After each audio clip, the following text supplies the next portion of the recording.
Welcome to the How to Be Awesome at Your Job podcast, the show where brilliant professionals share how to sharpen the universal skills required to flourish at work. Enjoy more career fun, wins, meaning, and money with your host, Pete Makaitis. Hello and welcome to episode 890 with Laura Fredricks. Laura has some super practical, tactical, actionable, use these right now, tips and tricks for the next time you need to ask for what you want. So much good stuff to increase the probability that your request gets met with a yes, of course, here you go. So you'll learn 1, how to respond to the I'll think about that response. 2, why you want to talk only 25% of the time. And 3, persuasion pitfalls to avoid. So if you want to check out the show notes or the transcript or the links to items that we've referenced here, please visit us at awesomeatyourjob.com/EP890. And at awesomeatyourjob.com, I recommend you sign up for the Gold Nugget email list. And this is the Gold Nugget in particular I think you'd probably want to have a visual reference for in terms of what is the sequence, the protocol, the tips to remember, something to maybe print out or have in your Evernote or Notes app. So you say, okay, here's what we do. All right, got it. So that it is immediately available for you, a quick reference when it's time for your next request. So you get that and the whole archive of 889 other Gold Nuggets when you sign up for the Gold Nuggets at awesomeatyourjob.com. Now here's Laura's story. Laura Fredricks is an author, speaker, and consultant who trains and coaches individuals, businesses, and nonprofits.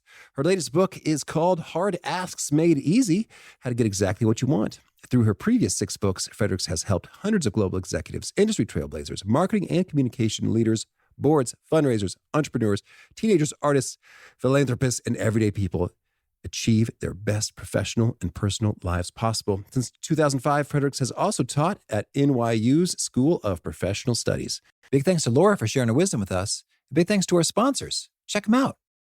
One sponsor to check out is Harvard Business Review. This brilliant magazine, published at hbr.org, is the leading destination for smart management thinking. Fun fact, HBR has been mentioned in 108 episodes of the show.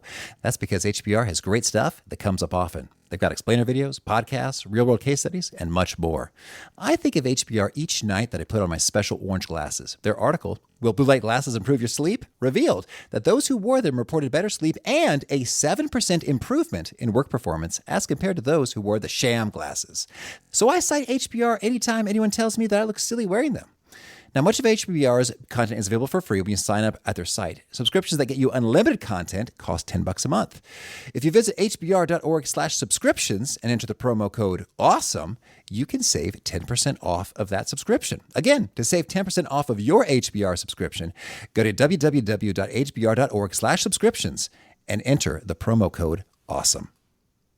And big thanks to our sponsor, Acorns. Acorns makes it easy to start automatically saving and investing for your future. You don't need a lot of money or expertise to invest with Acorns. In fact, you can get started with just your spare change. Acorns recommends an expert-built portfolio that fits you and your money goals, then automatically invests your money for you. NerdWallet.com, whom I love on these sorts of matters, gives Acorns a whopping 4.7 stars and says, quote, if you want to make the most of your spare change, there's no better place to do that than Acorns. Head to acorns.com/awesome or download the Acorns app to start saving and investing for your future today. And we got a legal disclaimer here. It may not be representative of all clients. Tier 1 compensation provided. Compensation provides an incentive to positively promote Acorns. View important disclosures at acorns.com/awesome. Investing involves risk, including the loss of principal. Please consider your objectives, risk tolerance, and Acorns' fees before investing. Acorns Advisors LLC, Acorns, is an SEC-registered investment advisor. Brokerage services are provided to clients of Acorns by Acorns Securities LLC, member FINRA/SIPC. For more information, visit acorns.com. One sponsor to check out is Storyworth. Whenever I'm thinking about meaningful Father's Day gifts, Storyworth leaps to mind. Storyworth helps you preserve precious memories and stories from your father for years to come. Each week, Storyworth emails your loved ones a thought-provoking question that you get to help pick, such as, what's the bravest thing you've ever done? I personally love the prompt so much that I have refreshed Storyworth's questions page many times looking for more. Storyworth makes the writing process super quick and easy. All your loved one needs to do is respond to that email with a story, and then you get a quick copy of that And after a year of this fun, Storyworth compiles your loved one's stories and photos into a beautiful keepsake hardcover book that you'll be able to share and revisit for generations to come. Families love Storyworth so much, they've got 25,000 five-star reviews on Trustpilot and have millions of stories preserved. So give all the fathers in your life a unique, heartfelt gift they'll all cherish for years. Storyworth. Right now, you can save $10 on your first purchase when you go to storyworth.com/awesome. That's storyworth.com/awesome to save $10 on your first purchase. Now, here's Laura. Laura, welcome to How to Be Awesome at Your Job. Welcome to you too, Pete. Glad to be here. Well, I'm so excited to chat about your book, Hard Asks Made Easy, How to Get Exactly What You Want. Sounds super useful. But first, I want to hear, as the Ask expert, what are some of the wildest asks that you've come across in your days? It was 2 kids that wanted a dog. Okay. And parents weren't having it. They weren't having it. So I came across them and they came to me, and of course they're doing all this stuff. And so I said, what are you doing? Oh, well, we're making like the bed where the dog could go. And then we're baking cakes for them that have a dog on it. I mean, they're doing all this extraneous stuff. It was hysterical. So I said, well, one thing you could do is wake up early every morning as if you're going to walk the dog, because you know what's on your parents' mind. We're going to get the dog and we're going to be taking care of it, right? Mm-hmm. I said, sure, you're responsible. So wake up early, get that pattern going. I said, and then you got to ask for the dog. You can't just keep saying, I want a dog, I want a dog. That's not an ask. So say, look, mom and dad, we wake up early every morning. We'll take care of the dog. This is really important to us. We think it's going to be great for the family. Can we go out this Saturday and look for a dog? Please, that's important. And they did. They got the dog and away we go. Okay. That's I did something sneaky in there, Pete. It's all what we're going to talk about. Every ask, 2 sentences, and a question. That is absolutely something I'm going to ask you about. And it's funny because I can imagine this is in my future. Our kids have made reference to wanting a dog. It's coming. Well, tell us any particularly surprising or fascinating discoveries you've made about us humans when it comes to asking during the course of your research and career and writing on this stuff. A lot. And this is the number one thing. Confidence wins the day. The more confident you are, the more likely you are to get what you asked for.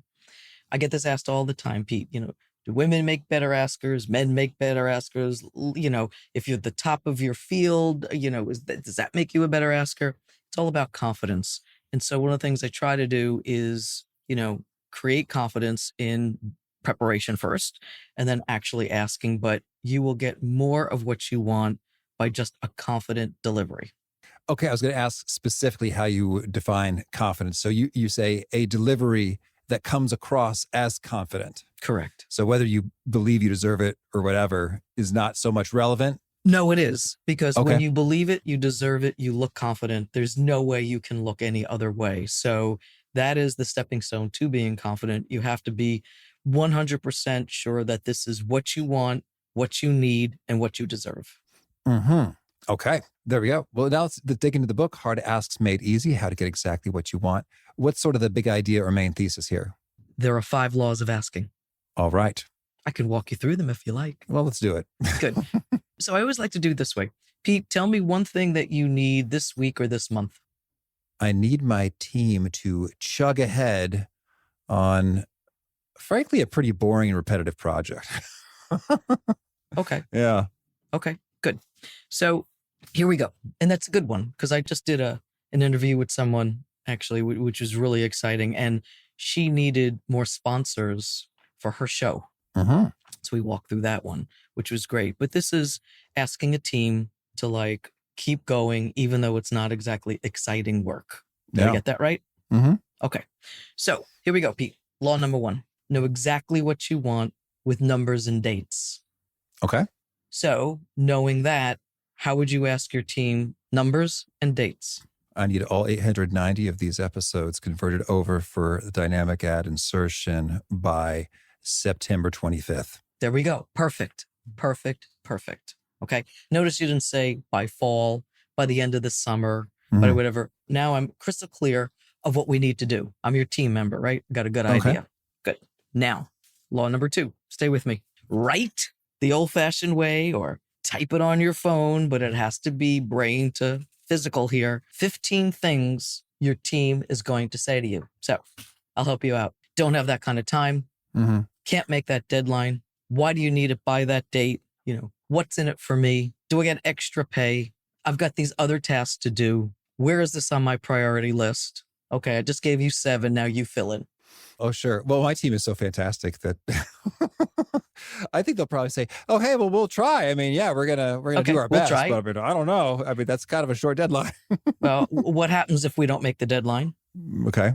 Can we get extra help if we don't make the deadline? Okay. Once that's done, what else am I getting? Okay. Just, you get the point. 15 things. And we do this because of this reason. The number one reason people don't ask, it's not to hear, they don't want to hear no. It's not fear of rejection. It's they're afraid they're going to hear a response they're not prepared for. And so law number 2, get you prepared. First step is the 15 things you think they're going to say. And then you go back and what will you respond to each of them? Each of them. Okay. That gets you right into the beginning of the show. We talked about law number 3, deliver with confidence. Now, your listeners can't see, but every time I do an important interview like the one we're doing now, I stand. Okay. Mm-hmm. You're standing too. Why? It's confident. No one exists in my universe right now other than you, Pete. Nobody. Okay. Oh, thank you. My voice Feels is good. up. My energy is great. This is it. But people just step over this. They're like, oh, I got this. I'm good. I know my boss. He's like, just like you said, my team is great. They love me. We love them. It's all fine. But we're not delivering with confidence. Okay. Mm-hmm. Law number 4, clarify what you think you heard. So let's say one of the responses, which is very common, not that your team would give it to you, but let's say they do. Oh, Pete, I got to think about it. What would you say?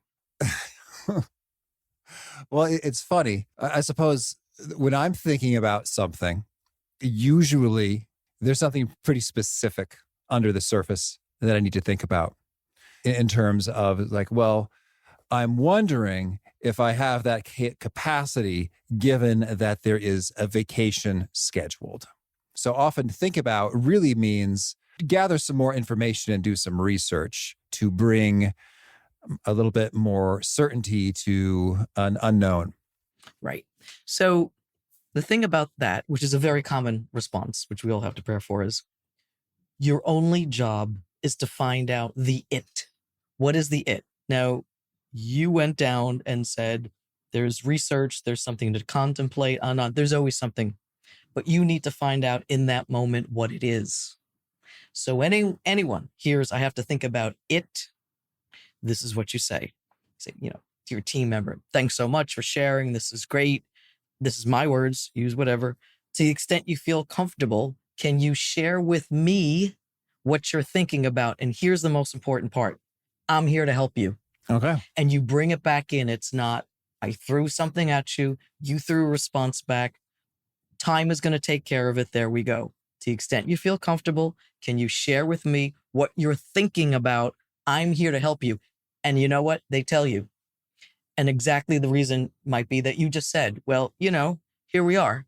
It's August 3rd. I have the last 2 weeks of August off. I don't think I can make the September deadline. And now we know what it is. Mm-hmm. It's the timing. It could be, well, I've done 90% of this project. I don't think I should do anymore. I think this other teammate should do it because I did 90% of it. You don't know what the it is. Mm-hmm. So figure out the it. And then law number 5, and this is very important, right there and then plan your next move while you're talking about it. Because if you say, that's great, go back, think about it. We'll circle back August 3rd because August 15th becomes August 30th and too much time goes by. So you could say, great, work it out with your teammate. Friday, 10 o'clock, let's meet again and finalize this. And now you've taken a big topic and you've condensed it and you're going to get an answer in a short amount of time. Okay, beautiful. There we have it. The big idea is that there's 5 laws and you just laid out what are those 5 laws. And I think the part that's vibing for me the most is the idea of we fear more getting surprise question that we can't answer than we do getting a no. And I think that resonates, well, for me, I guess maybe you're suggesting it's universal, because if I get a question I don't know the answer to, I feel, I don't know what the word is. I feel kind of like a loser in terms of, okay, guys, so you're coming in here asking for a special favor, and then in reply, I have a very basic clarifying question to ask of you, and you have no idea. That feels kind of disrespectful to me, who's being asked, that you don't have your act together. And so that's what I'm feeling. It does. It does. And also, you don't want to, like you said, the word surprise is correct. I always say, you don't want to have that deer in the headlights look, like whatever. That's why I did law number 2 of writing down the 15 things, because you're pretty much going to hit the parameter of where it is. And many people in leadership positions, this is the reason why they don't ask. Think about it. You don't get to be CEO. You don't get to be in the C-suite. You don't get to be the VP, out of the sky. You're prepared. You're good. You're knowledgeable. You're the one to have that role. And a lot of times they don't step up and ask for that same reason. Because if you're the vice president of whatever, and you ask the CEO, and the CEO asks you a sensible question, and you're like, oh, I have no idea, then you're sort of worried, like, maybe I'm not going to be the next CEO because the CEO now thinks I'm dumb and unprepared. That's right. You're judged. You're supposed to know it. You feel judged. Certainly. And I suppose when you do these 15 things, you can have the polished version of I don't know at your disposal. Well, what you can do, and I recommend everyone use this as a positive moment. We're kind of on audio here, but the visual matters. When you hear something you don't like, normally your body language tanks and you just give it away. Just say, you know what? That's a great question. Let me circle back. How about Friday, 2:00? I'll have the answer. We'll go from there. Use it to your advantage. Use it as a leverage point. Don't let that take you away. If, response number 16 came and you weren't ready, keep that list. That becomes number 16. Okay. Well, so I like the clear formulations here. So we got our 5 laws. You've also got 3 rules and a formula. So let's hear these too. Yes, I do. Well, this all came from, asking has always been left from luck, chance, and time. If I ask enough people, one person's going to say yes. If I spend so much time with Pete, he's going to naturally know what I want. And that's how Ask had gone. And I said, I have to put organization, structure, and focus, because when people have a path, they'll follow it and they'll do it. Without steps, they're not going to do it. So my 3 rules, which are pretty easy, but you've got to follow them, is, be prepared, be personable, be present. And the preparation is what we did in the second law, but it's beyond doing your research. Really get to know a person. This comes to play when people want another job and they want to network and they want to find a reference and they want to find someone who might be in the company that they're about to go in. Okay. But they're a candidate for. So, first of all, if someone is going to say, hey, I know this person and he might be good for you. I kind of know them, kind of don't. There's a lot of questions you need to ask. Do you know anything about them? Do you know their interests? How they like to be communicated with? Are they kind of a person who is relaxed, likes jokes, very formal? All that stuff you can gather makes you prepared for when you want to use that person as a reference, should you ever become one of the top candidates, right? Just be prepared. I think people step over and say, I know Pete, he's a good guy. The conversation will go well. It won't. All right. Be prepared. Second is be personable. And what I mean by this is, it's one of my mantras that I love. Your tone is as important as your words. And everyone comes to me is like, what's the right words? What's the magical formula to ask? And I can do that, but I always practice with them. How do you sound? Take your phone, record your voice. Do you like it? Are you using 1 or 2 words way too much? Your tone is as important as your words. And then last is be present. And I say, listening with presence matters so much. Now, it's gotten a little bit easier since a lot of us still do a lot of communication on Zoom. So we can look at our computer screen and focus. And you've prepared all your guests, like me, to have no distractions, cell phone off, landline off, windows closed, the whole bit. The same applies when you're going to ask. You have to be present. Nobody exists but the person you're asking. Okay. Understood. Can you also share with us the 75% 25% rule? That gets to listening with presence. How many times, think back, that you've had a conversation or even someone asked you where they're over talking it? They're selling it. They're pitching it. They're selling it again. And by the end of the conversation, you don't know if you're supposed to think about something. You don't know if you're supposed to respond to something. And it was a great conversation, but you're kind of clueless.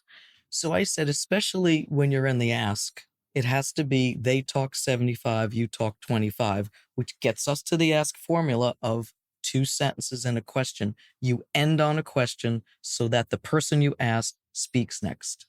Mm-hmm. Okay, 2 sentences and a question. And the goal there is that you're not over talking and they do the next speaking as opposed to, dead silence. Like, okay, now what? So can you give us a few examples of sentence, question, sentence, question? Sure. There's a person I knew who she was the vice president and the CEO position came up. She's in Colorado and she contacted me.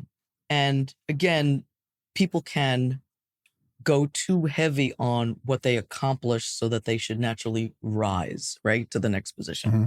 And I said, listen, let's do this in preparation. Let's frame your interview. Let's frame your ask, okay? Go in there and here we go. First, always, thank you for your time. This is great. It's a wonderful opportunity and I'm really looking forward to it. Sentence number 1. Number 2, I'm here today to share with you my 3 points of taking this company to the next level in the next year. Sentence number 2. Question, is this a good time to talk about it? I'm really excited about it. Okay. So this was a job interview.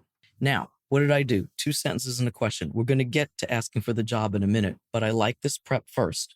I like saying, I have 3 things to share with you, because what does that do, Pete? That means I'm waiting for number 1. I'm waiting for number 2. I'm waiting for number 3. It focuses the conversation. Absolutely. Now we've advanced why I am going to be the best CEO, because I've already thought of how we're going to advance the company. Okay. Listen, the back and forth, they're going to talk about the stuff. And so at the very end saying, I hope I've answered all your questions. This is so important to me in my career.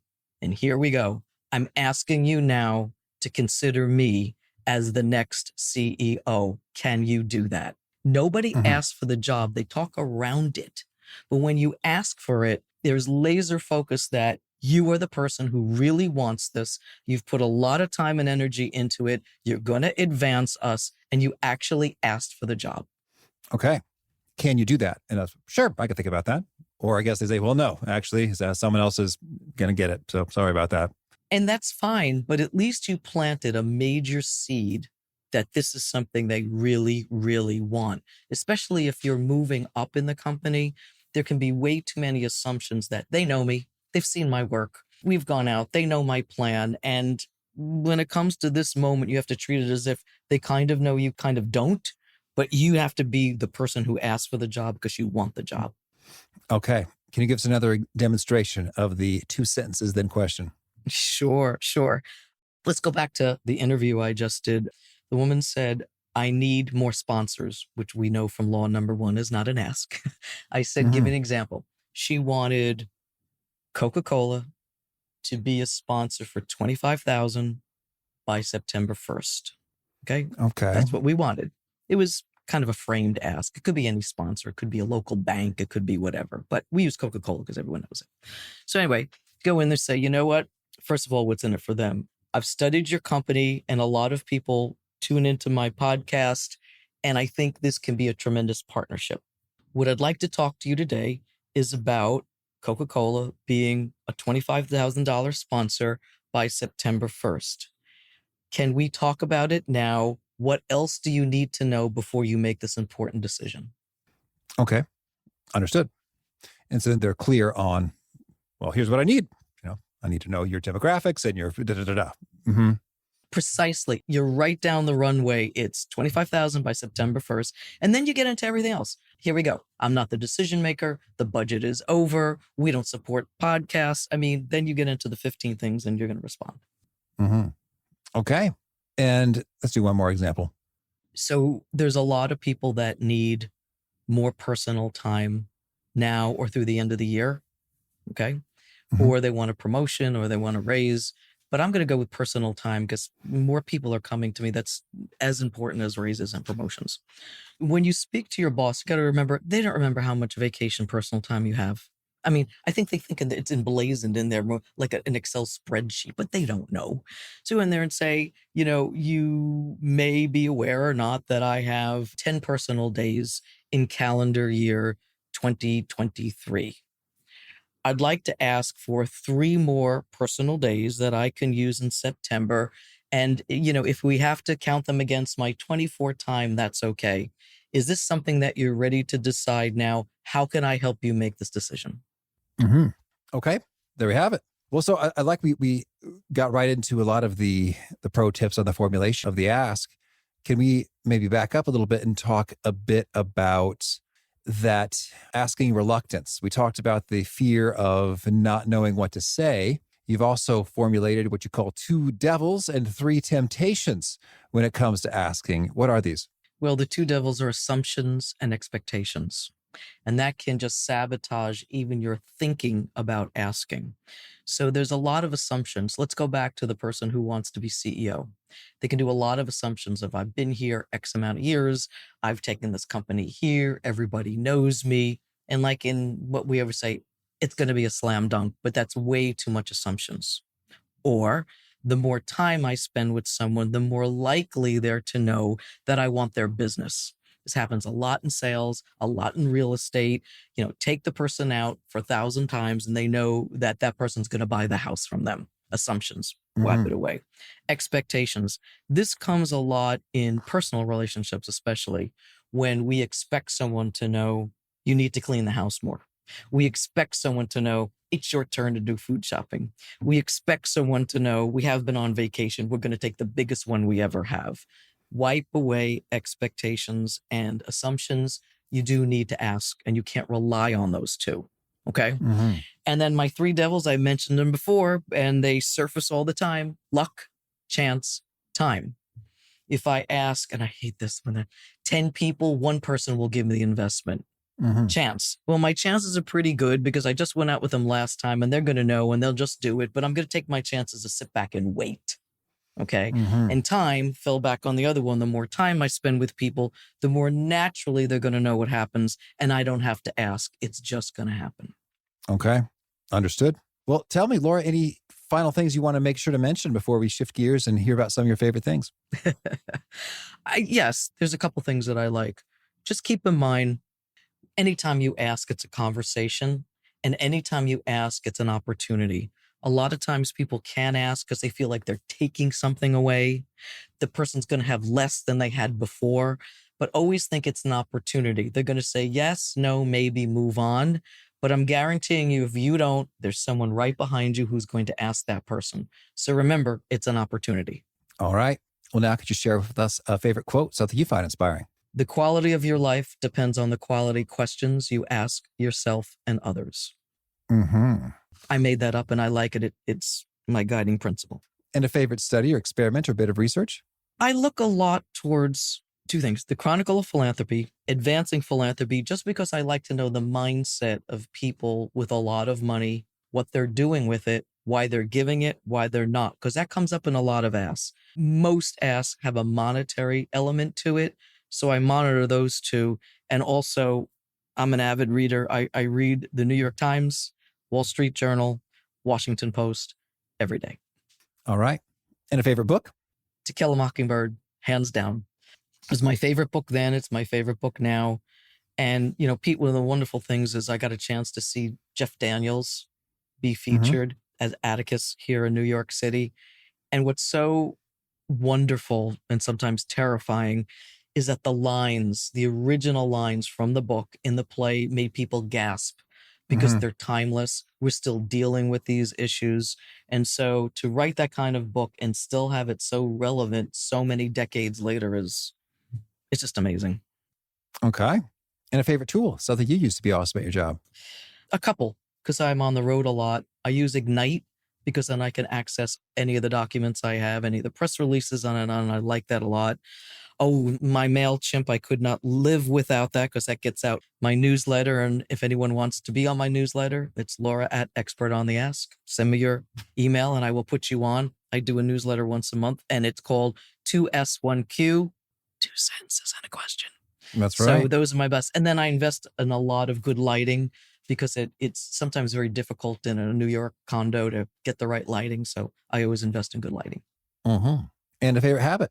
Read the New York Times religiously every morning and my other two, the Wall Street Journal and Washington Post, because external forces govern internal decisions.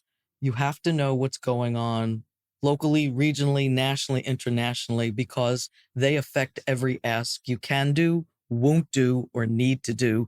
And I also want to know what's on people's minds when people are asking. People don't think about your ask in an incubator. They know what's going on in the world and it's on their mind. So you have to be prepared for that. Okay. Is there a key nugget you share that really seems to connect and resonate with folks? They quote it back to you often?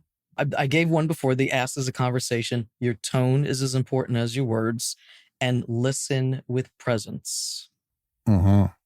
And if folks want to learn more, get in touch, where would you point them? 2 ways. Expert, EXPERT, on the ask.com, or simply my name, Laura Fredricks, FREDRICKS.com. All right. And a final challenge or call to action for folks looking to be awesome at their jobs? Make more asks. Don't hold back. Use the 5 laws. Honestly, they really, really work. Be prepared, be personable, be present. All right. Laura, this has been a treat. I wish you much luck with all your asks. Thank you. Likewise, my friend. My favorite thing that Laura suggested was that listing out the 15 responses that the other person is likely to say. And it really is transformative. I found that when I take the time to do that, I go from uncomfortable, I don't know what's going to happen here, this feels a little bit scary, to, all right, I got this under control. Like, I am ready for anything. Throw me your worst, and I'm ready. Including being ready for the what? I totally was not expecting that. I have no idea what to say to that. You know the response to that as well, whether it's something along the lines of, oh, wow, that's a really interesting perspective that deserves some good thought. Let me give it that thought and return with some things for you. You've got an answer for anything. And in so doing, you feel great and confident going in there, and you're more compelling. Win-win-win. Great stuff from Laura. Again, the show notes, the transcript, and the links to items that we've referenced are at awesomeatyourjob.com/EP890. Hope to catch you next time. And peace. Thanks for listening. To get the most out of the show, we recommend 2 key things. First, check out the extra resources at awesomeatyourjob.com. You can find this episode's transcript and links, as well as the perfect episode for your situation. You can search the full text transcripts of hundreds of episodes or explore episodes tagged by topic and competency covered. Second, subscribe to the podcast and get future episodes automatically. You can subscribe by telling Siri and several other smartphones and speakers, subscribe to the How to Be Awesome at Your Job podcast, or by tapping subscribe in your podcast player of choice. If you'd like some extra help figuring out podcasts and how subscriptions work, visit awesomeatyourjob.com/subscribe for guidance. Hope to catch you on the next episode of How to Be Awesome at Your Job.